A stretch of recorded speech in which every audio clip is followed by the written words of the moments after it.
We're here in Natal with perhaps one of the greatest living legends in the conservation world, Dr. Ian Player. And Dr. Player is properly given credit for really saving the white rhino from almost certain extinction. But more than that, Dr. Player has been a figure in African wildlife conservation for really most of the last 60 or 70 years. He's not really specifically a hunter personally, and yet he's been honored by Game Conservation International in 1969, by the Professional Hunters Association of South Africa in 2007, and by Dallas Safari Club in 2010, which is kind of interesting. Dr. Player, you got involved with the white rhino clear back in the 1950s. Yes, I became a game ranger in 1952, and one of the first places that I was sent to was Mfolozi Game Reserve, which was the last remaining southern white rhino. I've heard there were thought to be 50 at the time. No. At the turn of the century, well, Untitled was one of my mentors. Okay. And Sir Lawrence von Apos always used to say to me, if you're going to leave a story, leave nothing out. Perfect, yes, sir. Yeah, what happened, the story, it's a remarkable story, the story of the southern white rhino.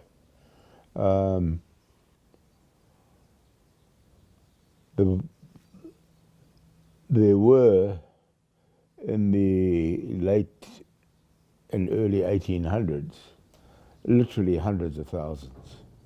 They extended from Kurumon in the Northern Cape, where they were first described by Burchell, right up to the Victoria Falls, through Botswana, what is now Botswana, Bechuanaland in those days, and of course throughout Zululand. But then it's a great irony. It's a great irony that the people who wiped them out were the hunters. Mm-hmm. They came from Europe, came from the United States, and it was just a slow, steady massacre. Mm-hmm. And from hundreds of thousands, they were eventually thought to be extinct. Frederick Courtenay Selous, who had seen them, and had seen the decline, said in the early 1890s that they were gone, they were finished. And then a miracle happened. A man called Sir Henry McCullum was hunting black rhino down at the junction in the White Mfolozi River in Zululand. And he shot 2 rhino, and when he got up to them, to his absolute astonishment, they were not black rhino, they were white rhino. Wow. And that immediately led to a great furore in what was then the colony of Natal. Natal was then at that time a colony of the United Kingdom. And the governor was forced to proclaim Mfolozi Game Reserve, Sisulu Game Reserve, and Lake St. Lucia. So, and then from those game reserves, all the other game reserves eventually eventuated. So I keep telling people this is a debt that we owe to the white rhino, because it was because of the white rhino that they were proclaimed. Anyway, a man who became my mentor, Makobu Ntombela, he started working in 1914 for what was then the government of Natal, and he worked in Mfolozi Game Reserve. And so he knew how many rhino there were at that time, and he said there were a maximum of 50. Wow. That were left. In 1952, when I joined, what was then the Natal Parks Board, and which is now called Izimbelo, KZN Wildlife. I remember very clearly seeing my first white rhino at a place called Masinda, which is the hill. And it's a view that's stuck with me all my life. These two massive prehistoric beasts came out of the bush on a misty day, and they were covered with these Stomoxys flies, and they were sweating, and there was, they appeared in the mist and then out of the mist. Just these great, wonderful prehistoric beasts. And my heart went out to them because they had been rejected. And I knew what rejection was because I'd been through rejection myself. And anyway, I just knew that somehow my life would be linked with them, and so it has been. In 1953, I received instructions from my director, who was Colonel Vincent, to do an aerial count of the remaining white rhino. Now, they had been counted on the ground, but it was inaccurate. Nobody really knew. From the air, and the pilot who flew myself and a colleague called Hendrik van Schoor, had been doing the aerial spraying for the tsetse fly. So not only did he know the park, he almost knew every single rhino. Sure. He'd been doing it for years and years and years. So we flew with him, and we did the count, and the count was 437. Oh, okay. So that was the most accurate number, and that was October 1953. Slowly they began to increase because of the protection that we offered them, as is always the case with wildlife. You give them the protection, and they will increase. So by 1962, they were in the region of 600. And I then went to the board and said, look, we can't, we've got to start to move the rhino, because they were beginning to eat themselves out of house and home. And the board were not keen at all, because the government of the day was not really in favour of conservation, and the board was afraid that they would get rid of the park. And there was a valid fear, a very valid fear. Wow. Anyway, but I just knew that we could make such a fuss because of its scarcity, because it was an endangered species, seriously endangered species. So eventually they agreed, and that led to Operation Rhino. But just prior to that, I'd gone to Uganda to go and learn from the professional game trappers how to make crates, how to make bomas, how to transport them, how to get rollers. And Uganda still had a number of the northern white rhino. Right. And I flew over the Belgian Congo and over Sudan, and there were a good 1,000 to 2,000 of the northern Really? white. Oh, yeah. Clear into the 60s. Yeah, this is 1962. Wow. Yeah. No, they were prolific. Anyway, we caught the remaining white rhino in Uganda and took them to the Murchison Falls National Park, where they started to do well. And then Idi Amin came into power. I was in the Murchison Falls National Park just 2 years ago. Yes. And obviously the rhino are long gone. But yeah. the elephant are coming back nicely. Yes. Plenty of other game there. It's still a beautiful place. No, I think it's one of the greatest parks in Africa. Oh, it's beautiful. Yeah, no, it's a wonderful park. Anyway, while I was there, the veld was littered with the bones of the white rhino, that northern white rhino. And I spoke to a British official, and he said to me, and he was right, that when freedom comes, one of the first things that happen is that the wildlife suffer. And I had this very much on my mind when I came back to South Africa, and made up my mind that not only would we get them to all our own parks, but that I would get them overseas to the United States and to the United Kingdom. So that was in my head in 1962. But it took a long time and many, many bureaucratic battles before it became a reality. But then we took them to the Kruger Park, where they immediately started to breed in large numbers. So from that 437 in 1953, by the 1970s, you know, there were a good 10,000. And then what happened was that the board, for loads of game reserve, the rhino was still breeding. And the board then said, well, you know, we now have no alternative. We've put them back where they were, and we've sent pairs of them to different zoos throughout the world. But we've now got to start culling them. And I said, over my dead body. That will not happen while I'm alive. And that's when we made this very dramatic breakthrough, and which is one of the greatest ironies, I think, of the hunting world.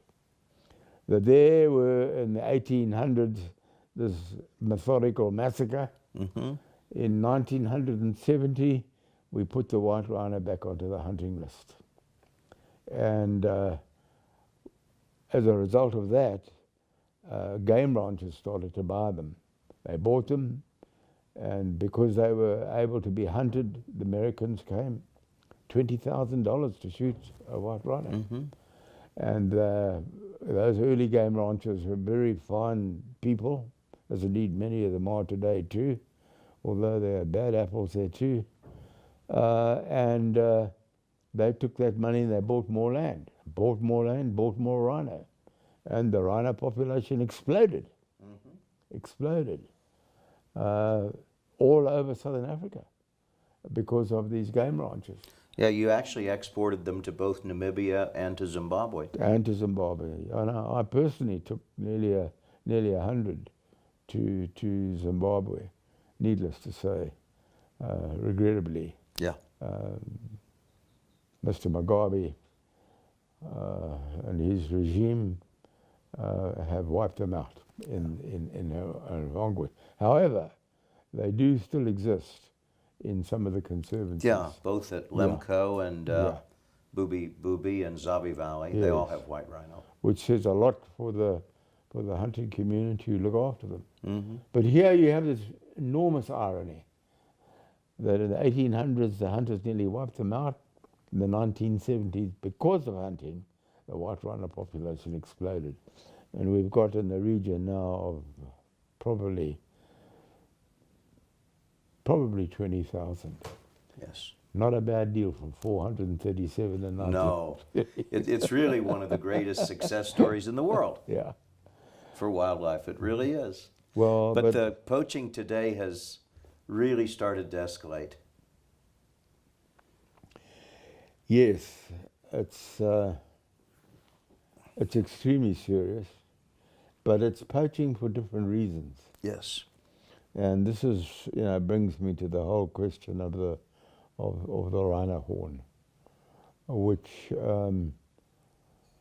it is imperative that the law makes it possible to sell it, to trade legitimately. Because if we do that, it immediately puts a value. And this is one of the great tragedies of our country, South Africa, if not Africa as a whole, although it does differ.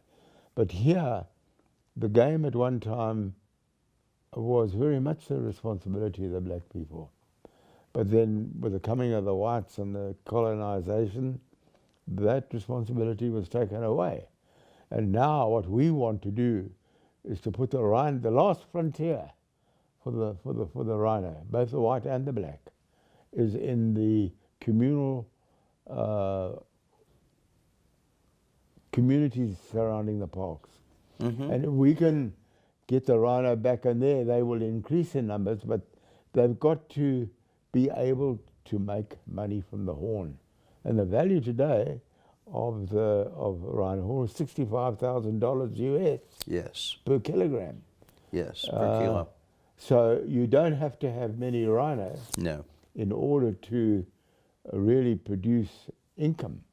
And I mean, it's a fact that there are starving communities around the parks, and this is absolutely unnecessary.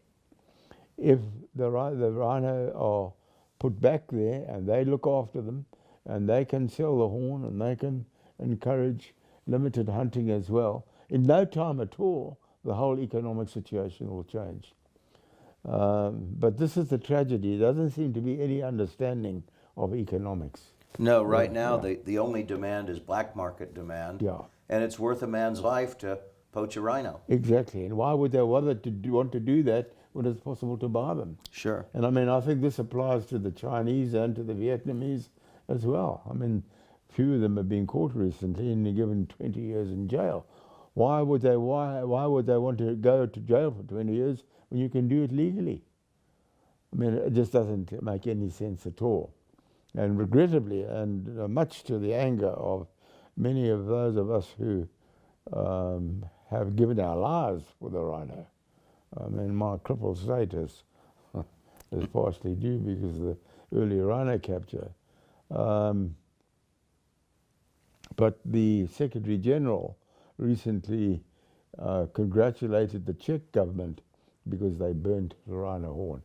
Well, every time the rhino horn are burnt, the criminals rub their hands. Absolutely. Yeah, because this is making the horn more valuable. And there are many who want to see the rhino become extinct so that the horn really has even greater value. Yeah, that's true. Yeah. So when you have the Secretary General of CITES making a statement of congratulating the Czech government, not the Czech government's fault. They've done it in ignorance. They don't know the full story. But the Secretary General of CITES should know the story. He should know. That's his job. Now here he is acting as judge, prosecutor, and jury. Absolutely wrong. Absolutely wrong. And you know, it's going to be a huge battle to get it through. But I fear that if we don't succeed, then in the end, we will not succeed.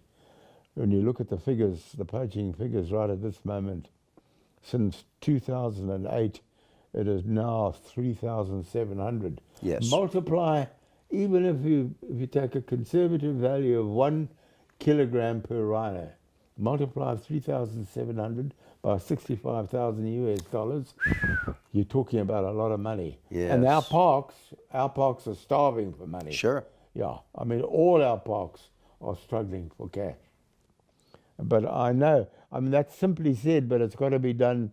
It's got to be done very carefully, and it's got to be done not only with government, but with non-governmental organisations, provincial organisations, and some businessmen. There has to be the equivalent of the controlled selling organisation of De Beers.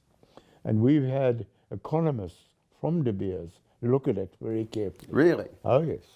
Mike Eustace and Gary Ralph both worked for De Beers, and they're both 100% in favour. And they think that they can, you know, that this is the way to do it.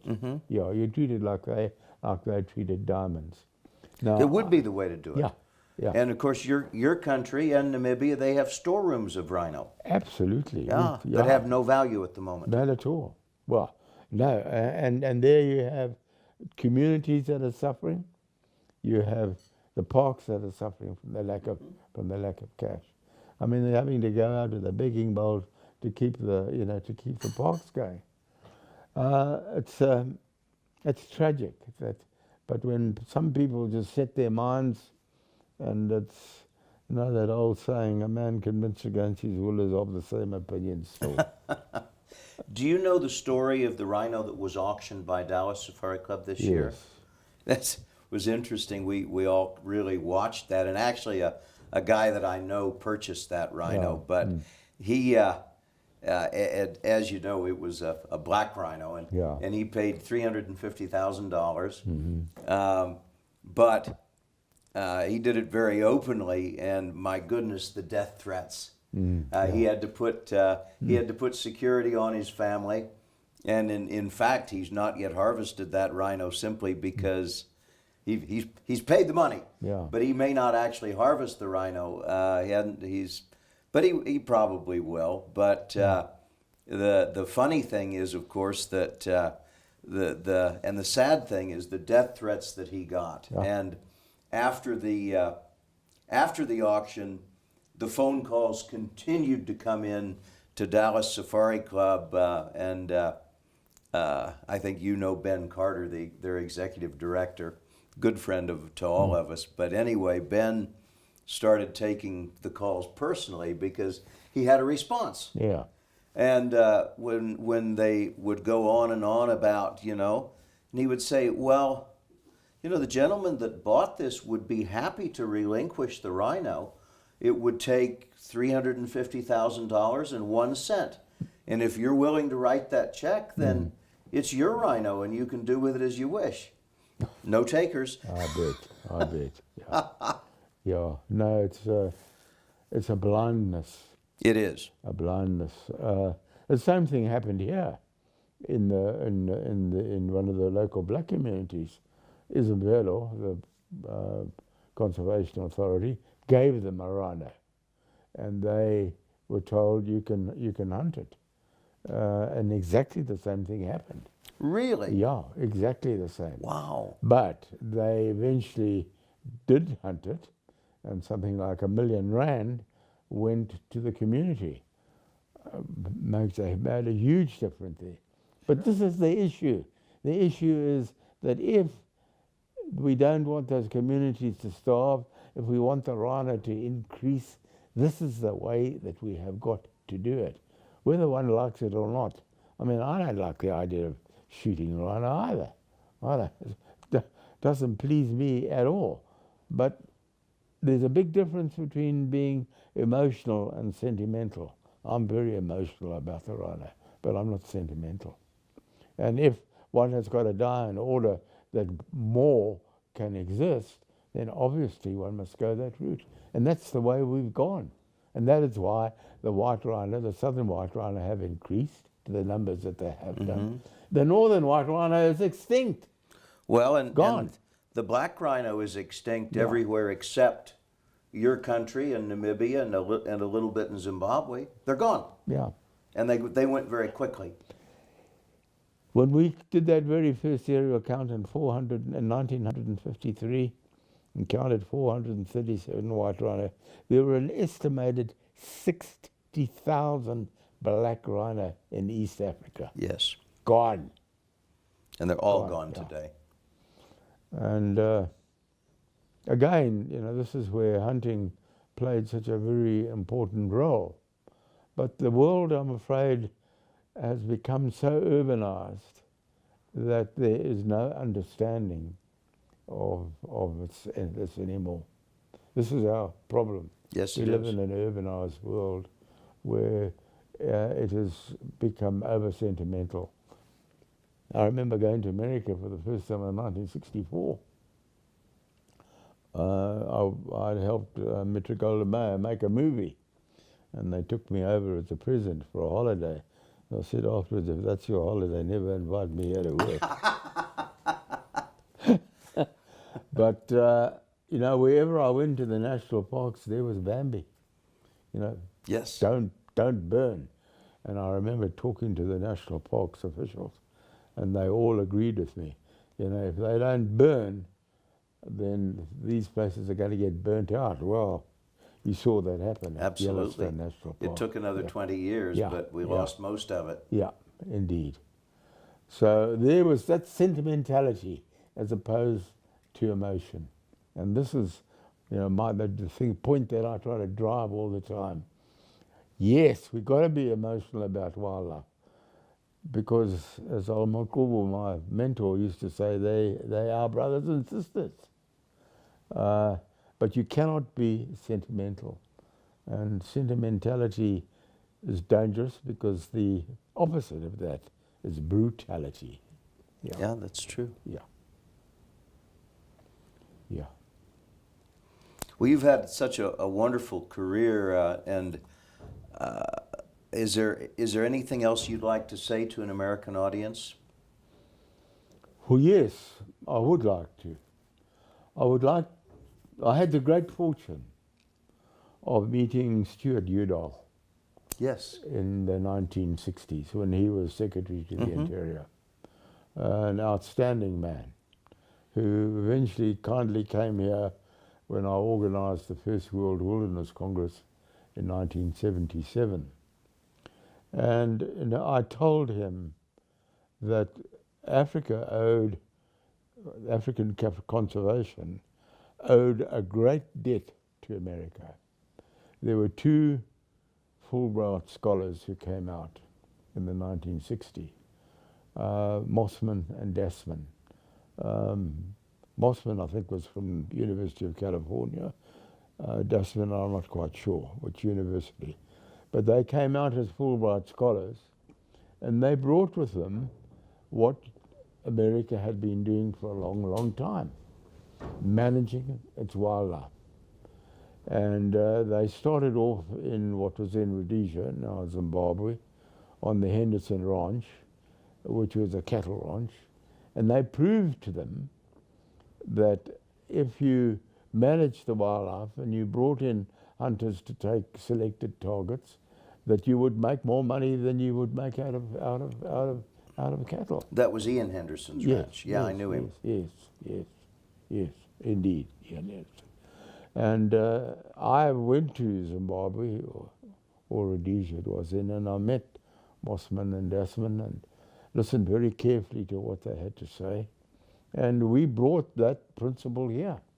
And our wildlife management was based on what these two chaps brought. So we owe America a huge debt for that. And also, I mean, it is the Americans are an extraordinarily generous people. And I always joke because my brother is the golfer. I used to love to watch him play. He had great style. Yeah. And he says exactly the same thing. And when our youngest son has married an American girl, and they've got a child, and they live in Charlottesville, Virginia. One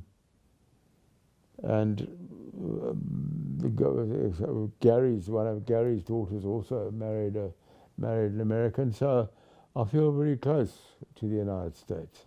But in terms of wildlife, the American way of managing its wildlife has been correct. They made the big mistakes in the national parks with the non-burning. Yes. But in the state conservation authorities, I mean, another very great friend of mine was Ray Arnett. Yes. Yeah, Good friend of mine as well. Is he? Oh, good. Yeah, also a Marine. Yes, indeed. Indeed. Yeah, a wonderful man. Yes, he is. And did a great job as director of the fishing game in California. He was one of the best we've had. Yeah, and a great job as Secretary of the Interior as well. He's been out here, stayed here. And the other great debt that we owe America, and it's impossible to exaggerate.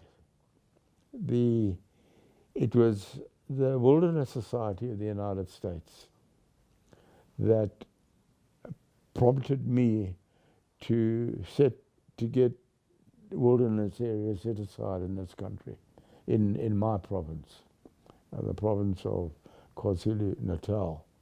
And that in turn led me to start the Wilderness Leadership School. And we have now taken in the region of 100,000 young and other people, not only young but old ones too, out on trail into the wilderness areas. And just only yesterday I had somebody here who said that they had gone in the late 50s, and this experience had changed their lives. It's not surprising that this happens, but it does happen. When you walk in amongst these wild animals, you realize, this is home.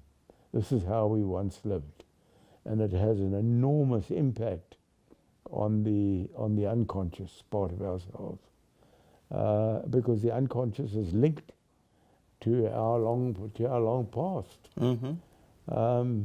So it was the American Wilderness Society that put the idea into my head, and the head of the man of that time was Howard Zarnesser. He was head of the Wilderness Society. So we owe, and well, we started from the Wilderness Leadership School. We've got the Wilderness Foundation, South Africa, got the Wilderness Foundation in the United Kingdom, and the Wilderness Foundation in the United States, which is under the control of Vance Martin in Colorado. And then the World Wilderness Congresses that have been going on now since 1977 are the longest running environmental congresses in the world. Yes. Yeah. And that all came from the Wilderness Society in America at one time. Yeah.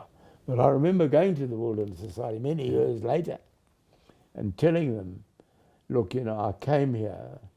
I went to the Sierra Club in San Francisco and spoke to the director, and I said, I came here before I kicked off the World Wilderness Congress, and I asked you guys to take it on, and you didn't want to take it on.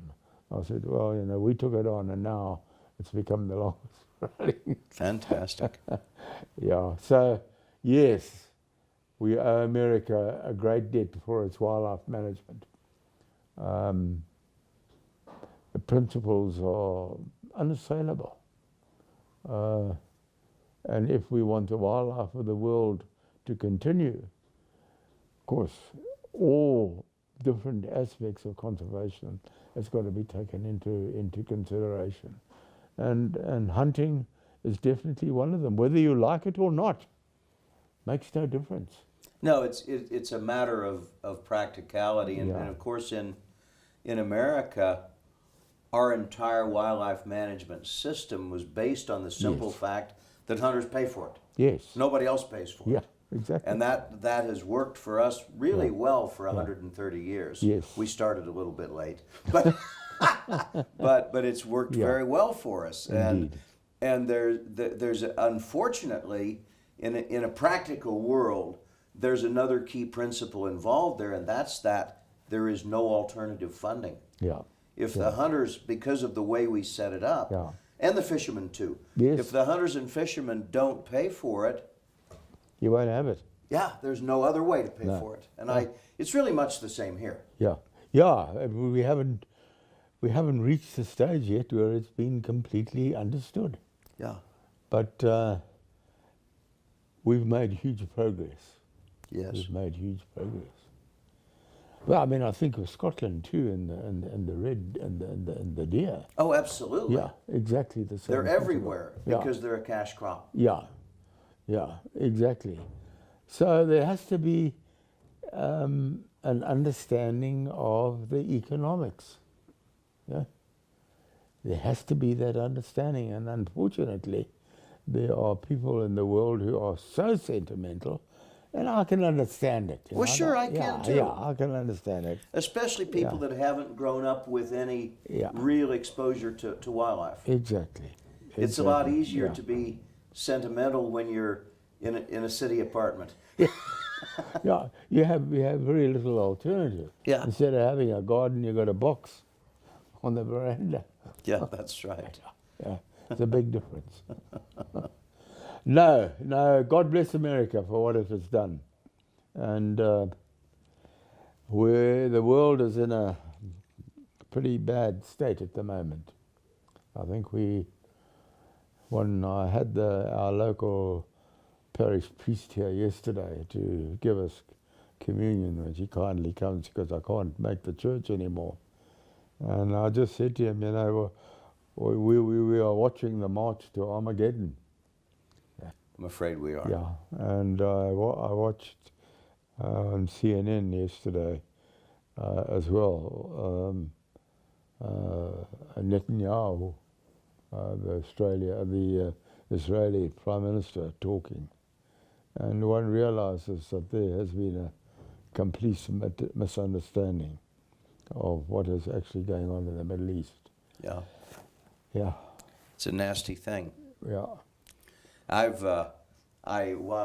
Earlier I had to look at some of your books, and we share some of the same heroes.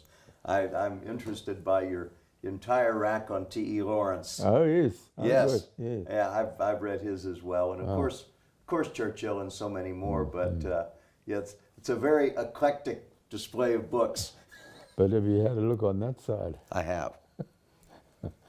No, because Jung played a very important part in my life. Yeah. Yeah, very interesting. No, T.E. Lawrence, a remarkable man. Remarkable. Remarkable man. Brilliant.